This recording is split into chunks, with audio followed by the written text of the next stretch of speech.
Monday. So we get in the room, we tell the truth. What happened, right? We'll analyze the film as we do every Monday to make sure that the same thing doesn't happen again.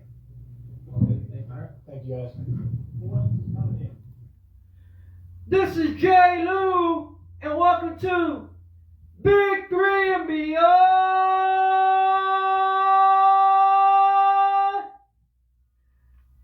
What's going on, everyone? How's everybody doing on this Monday? On this lovely, lovely Monday. Remember how cold it was just a few days ago? Yeah, it's a beautiful day out there. It was definitely chilly this morning. Definitely a little chilly, H-Town, that's for sure. It was like in the low 30s, mid 30s and stuff like that. But anyways, it's definitely much nicer out there right now with the sun, clear blue skies. I definitely love this kind of weather. It's my favorite weather. I love it when it's nice and cool, not too windy, not rainy and all that. That's obviously where it's kind of miserable and stuff like that. But anyways, I'm hoping all of y'all had a great weekend. I did some volunteer work for my church. We went out there by Loaves and Fishes over there, right there across from MMA Park. We went out there. We fed the homeless. We gave out clothes and jackets and blankets and Bibles and it's a lot of shoes out there. A lot of people were donating, so got to give a shout out to all my pastors and all the volunteers and everybody who made it happen for New Hope Church. Shout out to New Hope Church. It's definitely an eye-opening experience. I'm definitely gonna do it again soon. It's just it's hard to explain. It's just one of the things you have to be out there to really feel it. Anyways, great NFL weekend. There was definitely a lot of good games. Basically, we're just going to be talk mostly NFL, and that's basically what we're going to do. It's right now we're down that stretch, man. We're down that stretch run. After tonight's games, we're gonna have 4 games left in the season, so we're getting down to the nitty gritty. So let me go ahead and give you my bullet points. Obviously, we're going to talk about that disappointing loss. Texans fans to the New York Jets. I don't know any other way to put it. Not just that we lost the game, but how we lost the game. I mean, it wasn't like it was down the stretch. They came from behind and won with the field goal or anything like that. I mean, we just got our butt kicked yesterday, but also, which we're going to talk more about, is we don't know what's going to happen with C.J. Stroud.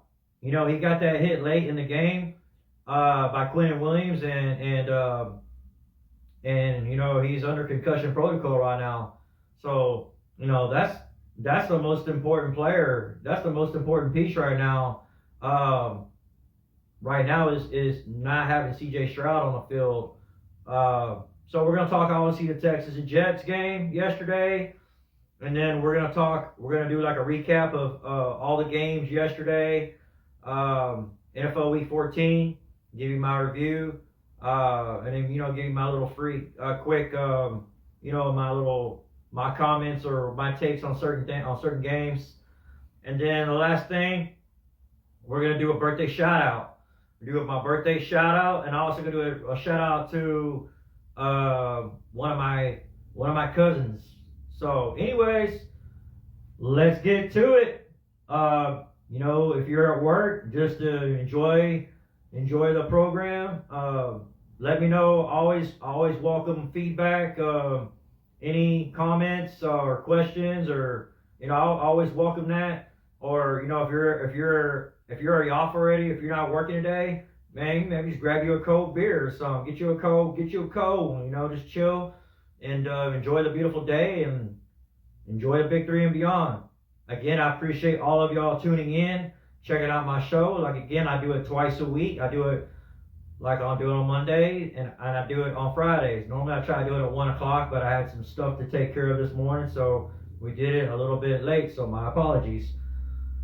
So we're going to start off with the Texans and Jets game yesterday. So the Texans lost 30-6. I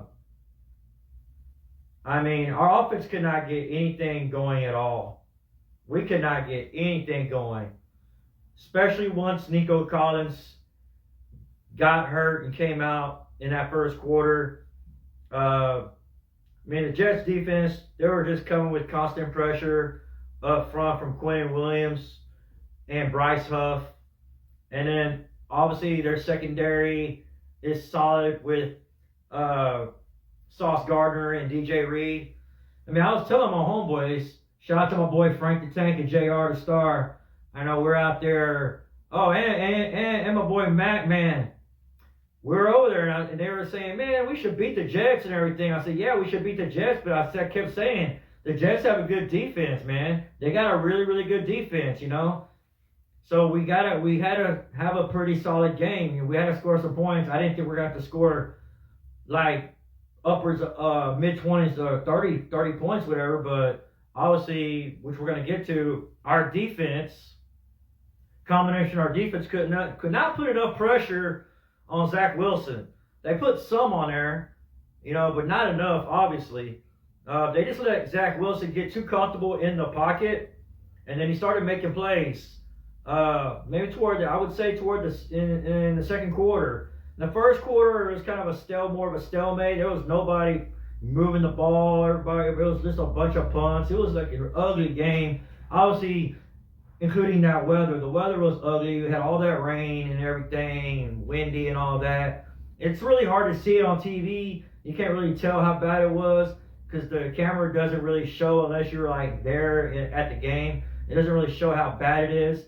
But I know it was very bad conditions. But we can't use that as an excuse, Texans fans, because the Jets are playing. They're playing in the same game we are, right? So yes, like I said, our defense cannot put enough pressure on Zach Wilson. I mean, we limited their running game, but they just started spraying the ball around to the receivers Garrett Wilson and their running back Breece Hall. I was hoping he was going to be out of the game. Him and their one of their tight ends, Tyler Conklin, but they both definitely make significant contributions for the Jets. So, like I said, Garrett Wilson, Breece Hall, and both their tight ends, Tyler Conklin and Rucker, both had definitely some receptions and definitely made an impact against our defense.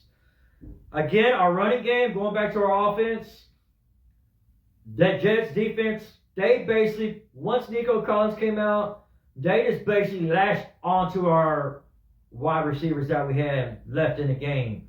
You know, I'm talking about Noah Brown. I'm talking about Robert Woods. I'm talking about the X-Men. You know, they just played man coverage and locked on us. You know, with their, like I said, with their secondary. I mean, like I said, they're a good defense. So, anyways, C.J. Stroud was 10 for 23. 91 yards, so he didn't even pass for 100 yards. So he averaged 4 yards a pass. He was sacked 4 times. Again, our offensive line, the last several games, C.J. Stroud has been getting hit way too much.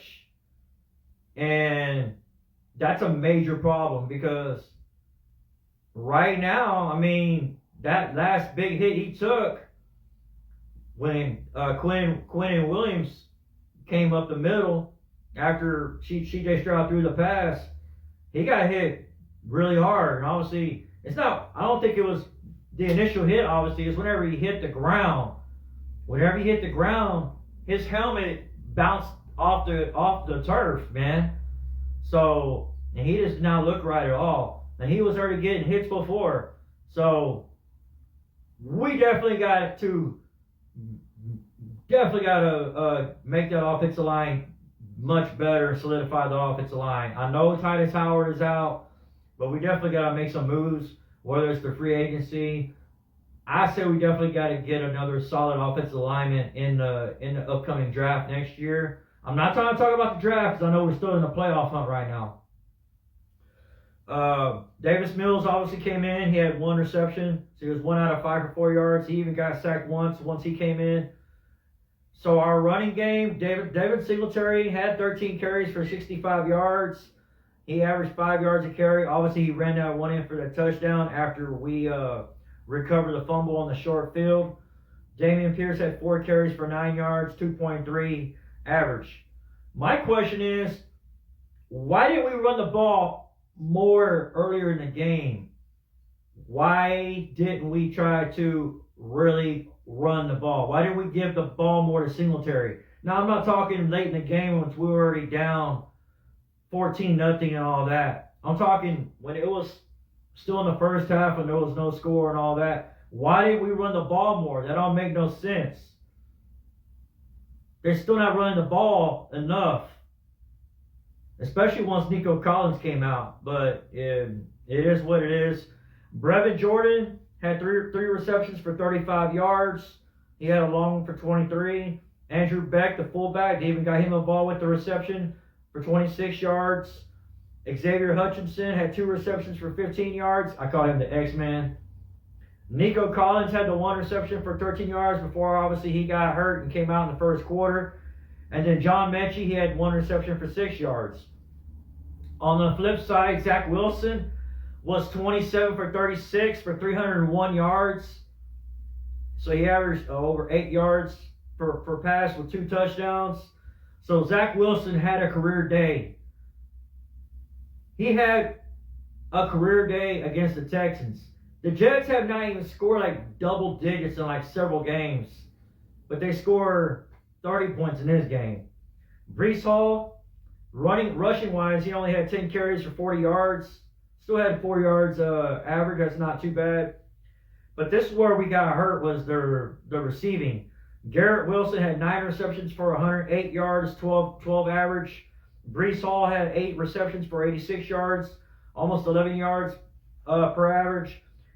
Tyler Conklin, so the tight ends, Tyler Conklin had 4 receptions for 57 yards. Jeremy Ruckert, 3 receptions for 37 yards. And then Raven Randall Cobb, former Texan, remember he used to be a Texan, had 1 reception for 15 yards. And he got that one in for the touchdown. Defensively, Christian Harris, linebacker, was the leading tackler with 10 tackles. Jonathan Grenard had another pretty solid game with 2 sacks. Malik Collins and Sheldon Rankins each had a sack. Our special teams, Amendola missed that extra point when we scored the only touchdown. Our punter, Cam Johnston, was really solid. We definitely got one of the best punters. He averaged 50 yards for each punt. On the Jet side, Quincy Williams had 5 tackles, 1 pass defense. And then the cornerbacks, DJ Reed had 3 passes defense. Sauce Gardner had 1 pass defense. Quentin Williams had a sack. Bryce Huff had a sack. Solomon Thomas had a sack. So their special teams, on the flip side from ours, who couldn't even make an extra point, made all 3 field goals, including a 55-yarder. So that's basically the offensive, defensive, and the special teams numbers. Okay, so we got to talk about C.J. Stroud. So he's on concussion protocol right now. So obviously he's getting evaluated today, and he's going to be closely evaluated throughout the week. I'm going to say right now, if he is not good by toward the end of the week, or if there's any doubt that C.J. Stroud feels comfortable going out there against the Titans next Sunday, they need to go ahead and just sit down C.J. Stroud. Yes, I know we don't want Davis Mills out there. I don't think Davis Mills is that good. But the last thing you want is C.J. Stroud to get out there to bring him out there too quickly. And he takes a few more big hits out there against the Titans. And then he's like it's getting even that much worse. So we gotta wait and see with C.J. Stroud. Nico Collins obviously is got hurt in this last game. He's already hurt previously. Dalton Schultz was already out of the game. So yeah, it's definitely rough right now. The only good thing we can say is that the only silver lining I'll say is the Colts, both Colts and the Jaguars both lost yesterday. So thank you to the Bengals and thank you to the Cleveland Browns, both of the AFC North teams.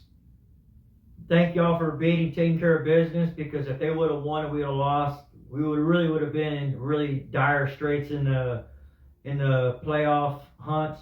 But since they both lost, we're still not in good shape. I mean, if we would have won yesterday, we would have been right there. We would have been right there with the Jaguars. But there's like 6, 7, and 6 teams right now, including the Buffalo Bills, who beat the Kansas City Chiefs, which we're about to go over the week NFL 14 recap right now. But there's like 6, 7 teams. I know we got a couple tiebreakers over a couple of them. We got the tiebreaker over the Denver Broncos, and we got the tiebreaker over the Cincinnati Bengals. And obviously we're going to play the Browns here in a few weeks on Christmas Eve. So we got the Tennessee Titans next Sunday. The Titans are playing tonight at Miami.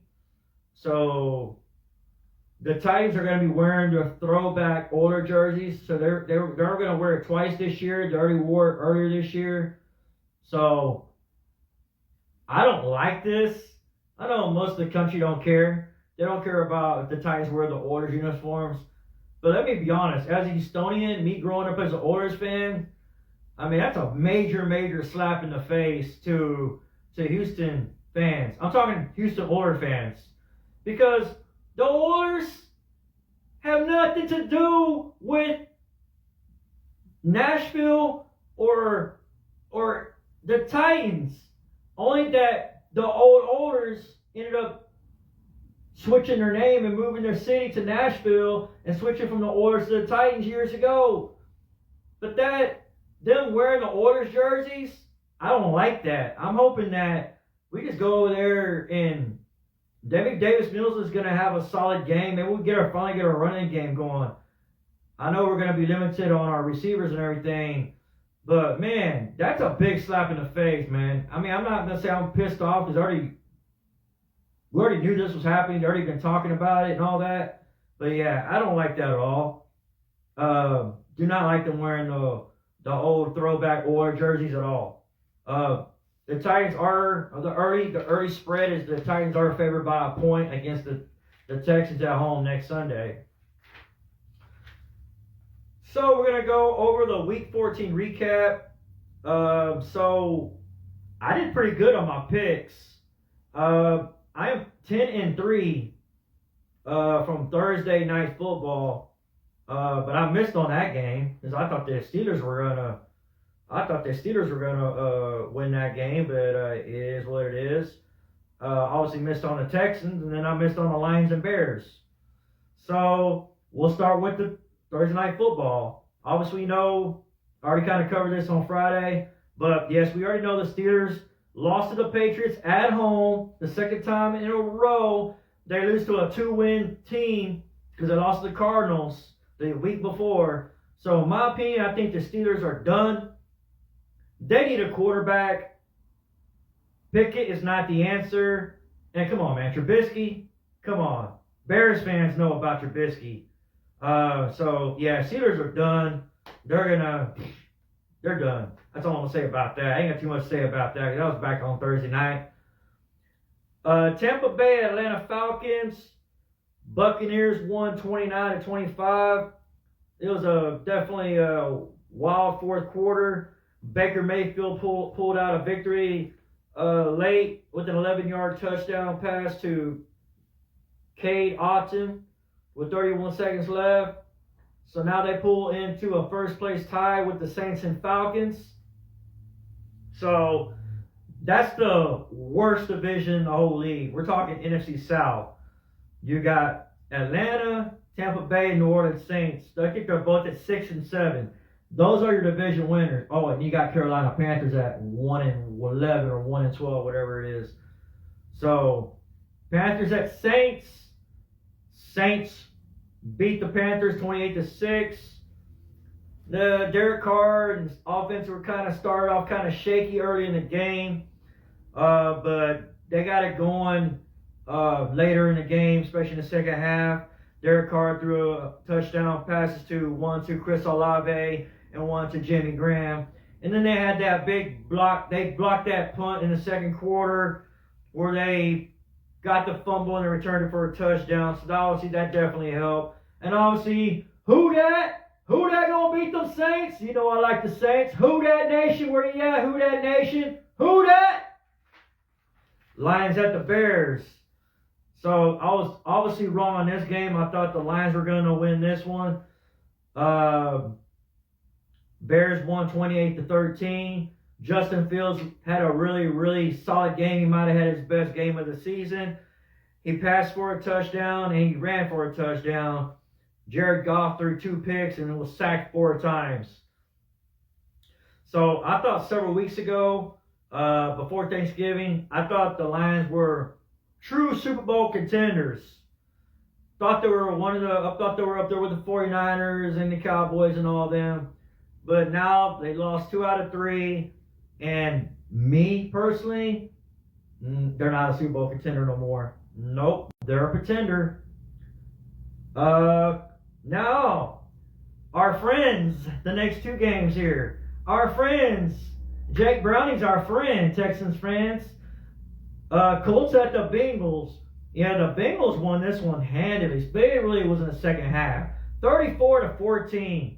Yeah, Jake Browning looking good again. Mr. GQ, 275 yards, 18 for 24. Now, it was tied 14-14 at halftime, but the Colts offense could not get anything going in the second half. The Bengals running backs, tandem of Joe Mixon and Chase Brown, they had monster games, not just running the ball, but receiving. Both had touchdowns. So, man, thank you again, Jake Browning and Bengals. All right. Jaguars at the Browns. This was a closer game, but Joe Flacco is our friend right now. Joe Flacco. Yeah, they beat the Jaguars 31-27. Trevor Lawrence did play.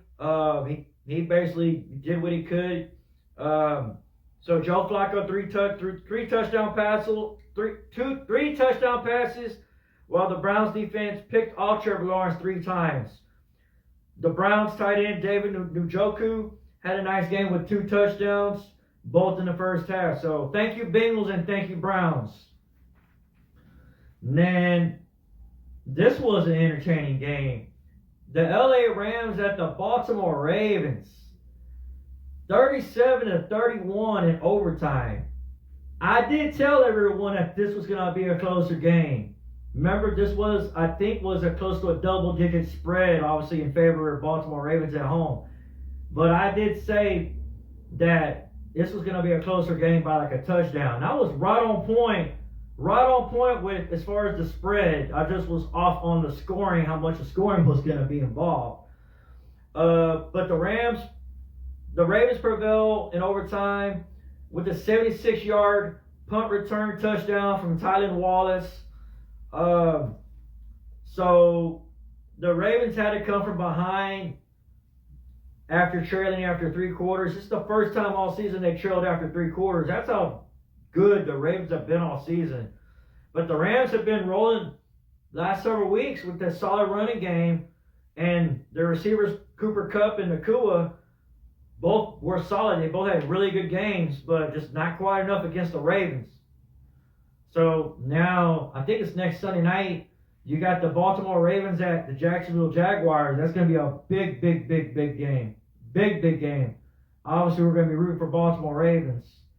Yeah, but right now, I see the Ravens as the AFC number 1 seed right now. Vikings at the Raiders. Talk about a low-scoring game. Vikings won 3-0. It's not a misprint. It's not an end of a first quarter score or halftime score. I'm saying that was the game. That was the final score. 3-0. It was the lowest scoring game in 16 years. In fact, if you look at this game at halftime and the Texans and Jets game, it was the first time that two games were both scoreless since 1988. Think about that. That goes back a while, right? So, Greg Joseph's 36-yard field goal for the Vikings with a little bit under 2 minutes left gave the Vikings a lead. And then Ivan Pace Jr.'s late pick basically sealed the win for the Vikings. Justin Jefferson came out in the second quarter with a chest injury. It was his first game back. I think he'd been out for like 7 straight weeks. So, anyways, just wanted to let y'all know about that. Justin Jefferson is out. I did come out. Seahawks at the 49ers. 49ers win 28-16. So, I'm just going to say right now, I know there's some teams rolling right now. I know the Cowboys are rolling right now. I know the Ravens are rolling right now. But I'm just going to be honest with you. The 49ers are the team to beat. I'm going to say that right now. The 49ers are the team to beat. They are the most complete team. Offensively, defensively, special teams. George Kittle had an impressive, you can watch the highlight. George Kittle, the tight end, he had an impressive 44-yard touchdown. He made like several defenders miss. Deebo Samuel and Brandon Ayuk. Deebo Samuel had 2 touchdowns, and both of them, Brandon Ayuk, both had more than 100 receiving yards in a game. Christian McCaffrey rushed for almost 150 yards on 16 carries. So that means that he almost averaged 10 yards a rushing carry. That's pretty good. That white boy good. That white boy real good. Bills at the Chiefs. So there's a play right there toward the end of the game where Mahomes throws that pass to Travis Kelce, and he had defenders like around him. He throws this nice lateral to Kadarius Toney, and he ran in for a touchdown, and they took the lead. And it's like, if you look at that play, it's like an amazing play. Mahomes called it legendary. That play was freaking awesome. But unfortunately, the officials waved that play off because Kadarius Toney was offsides. Josh Allen did his thing. He had a solid game, run the ball for a pair of touchdowns, and the Bills defense was solid. So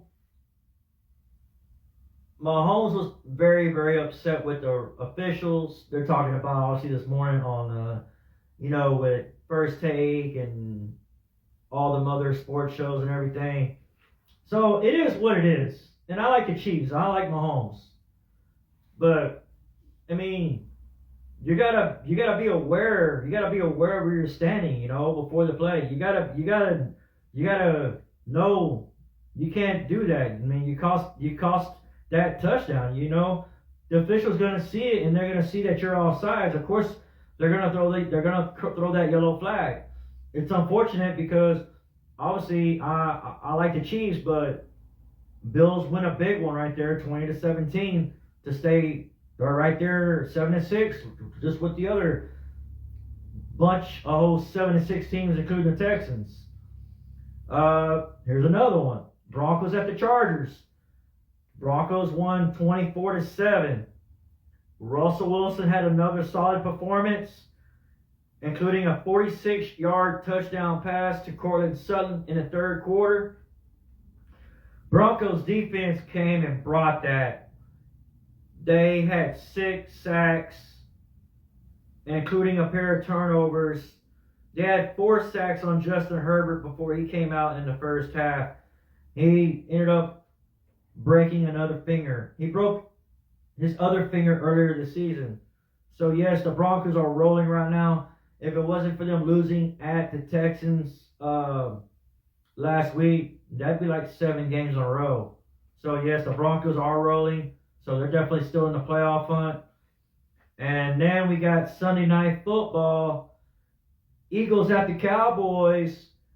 Cowboys are rolling. Cowboys fans, where you at? Any Cowboys fans on here? I know I got a lot of friends that are Cowboys friends. Yes, Cowboys won 33-13 last night. Definitely impressive showing. The Cowboys defense is still going. Dak Prescott throwing for 2 touchdowns. Brandon Aubrey made 4 field goals. Cowboys have won 5 straight. So, could we be looking at Cowboys and 49ers in the NFC Championship? I mean, think about it. I mean, what other NFC teams you really see are real contenders right now? You think it's the Seahawks? No. You think it's the Detroit Lions? No. I mean, who else could it be? Philadelphia Eagles? No. I saw them when they had to come from behind several weeks before they finally played a real team with the 49ers, and the 49ers just spanked that ass all over the field. I mean, who else? Who else do you see as a true contender in the NFC? It's got to be the 49ers and the Cowboys. I know you Cowboys fans are excited. You're on 10-3 right now. I think you're on 10-3 right now. All right, so we got a couple of Monday night games tonight. We got the Titans at the Dolphins. The Dolphins are 13-point favorites. I haven't looked at the line this morning, but that's what the spread was. So they're favored by almost 2 touchdowns. Over/under is 46.5. I got the Dolphins winning that one, 27-17. So I don't have the Dolphins covering that 13-point spread. And then you got the Packers at the Giants. The Packers are favored by almost a touchdown at 6.5. Over/under 36.5. I got the Packers winning that one. The Packers are rolling right now. Definitely see them winning. So I got them, like I said, beating the Giants 24-13. So that's my Texans Jets week 14 NFL games. And basically, I'm just gonna touch base on a couple of quick things real quick that just I want to talk about is the Rockets played tonight. They finally won their first road game against the Denver Nuggets the other night. They have not won a road game at all. They've been really, really good at home, but they have not won a road game. But they did it at Denver, so that's definitely an impressive win because the Nuggets are one of the best teams in the Western Conference. So they played tonight at home against Victor Wembanyama. Wim's first game for Wembanyama of many games of Wembanyama at the Toyota Center. But the Spurs, I think they lost like 15 straight. They're not good. So Rockets and Spurs tonight at home. Go Rockets. And then the other thing, I was going to talk about one more thing before I get to my shout outs. Shohei Ohtani, I knew he was going to get paid. They were talking like $500 million. That's what we're hearing across the sports media landscape. But the LA Dodgers, now I know Ohtani's a pretty good player, but the LA Dodgers give Shohei Ohtani a 10-year contract for $700 million. Let me say that again. Shohei Ohtani gets a 10-year contract for $700 million. Blowing away all the other records previously. That Mike Trout contract, the Mahomes contract. Any North American contract blows it out the fucking water. So, here's my take on that. That's way too much money. One is, I think Ohtani's a good hitter, but I don't think he's that great of a hitter. He's got some good power numbers. But Ohtani, yes, he's a good hitter, but I don't put him up there with the elite hitters like Aaron Judge And our guy here in Houston, Jordan Alvarez, you know, I don't put him up there as one of the top hitters in the game. Yes, he's a good hitter. He's got good power numbers. But I don't put him up there as one of the best hitters in the game. Number 2, you can't really see him really being a legit two-way player right now, because now this is the second time with this injury, pitching-wise. So how can you really going to count him being a DH and also hitting? You can't. So I think the Dodgers, I mean, it is what it is. It's not my money. It's the Dodgers. They're the ones that decided to give Shohei Ohtani $700 million. Now I know they're gonna bring sell a lot of merchandise and bring a lot of butts in the seats and everything. Plus you got the Asian markets. You know, it's a lot of people. A lot of them follow baseball all around the world. But $700 million to me is still way too absurd. So anyways, let me give my birthday shout outs. Well, I got one birthday shout out. Let me correct that. I got one birthday shout out, and then I got another shout out. So my first birthday shout out, I'm going to say happy birthday to you, Jay Pennison. Yeah, man. Pennison's birthday today. I haven't been to your spot in quite a while out there. I know you got a couple of spots here in the Houston area, but I usually go to the location right there on Highway 6 and Southern Way. So I usually go to that Pennison's right there. Man, I always enjoy going over there. You got great bartenders with Austin and Chloe. And I usually go on Thursday nights with Bridget or Thursday or Saturday nights. It's a great neighborhood bar. So anyways, my apologies for not going out there. I haven't been out there for a while. I just got a lot of stuff going on. So I'll try to make an attempt to come out there this week. So again, happy birthday to you, Jay Pennison. And then my last shout out is to my older cousin Daniel from the Bay Area. So I talk to him every now and then, but I texted him the other day, and I know he DJs every now and then, but I was asking, you still DJing? He said, yeah man, I'm still DJing. So he gave me his link to his SoundCloud page. So I checked out his mixes on there, and man, he's got some really good mixes on there. I'm just saying, if you like EDM, like good trance, techno mixes on, just listen to, man, go on SoundCloud, and I'm gonna have a link on there whenever I edit my videos and everything. But go on SoundCloud and check out Lick the DJ. Yes, that's right, Lick, L-I-C-K, the DJ. Go on his profile and check out his mixes on there. Most of them are around an hour long, some around there. But yes, man. So again, shout out to you, Daniel. I love you, bro. You keep doing your thing. Hopefully, eventually, we'll catch up. Anyways, again, everybody, thanks again for tuning into my show, Big 3 and Beyond. I'm getting close to 15,000 views. I still get subscribers, but I definitely need more subscribers. Please subscribe to my show, Big 3 and Beyond. I'm on YouTube. I also have my SoundCloud where you can catch my audio versions of my show, which I'll have on later on today.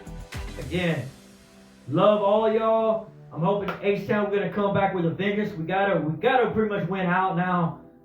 We got no more room for errors now. Even if we got Davis Mills at quarterback, we just gotta get it going, man. It's very frustrating. Just remember, before this season started, who was even thinking that the Texans were even in the hunt for the playoffs? So we've already done more than imagine, Texans fans, as far as what the Texans have done and what CJ Stroud has done. They re-energized this fan base and everything for the city and everything. So go Texans, go Rockets, and everybody, y'all have a great, glorious Monday. It's a beautiful day out there. Get out, go run, go work out, go out there and go volunteer. just go enjoy and enjoy life, man. But anyways, this is J. Lou and H-Town. I'm out. Peace.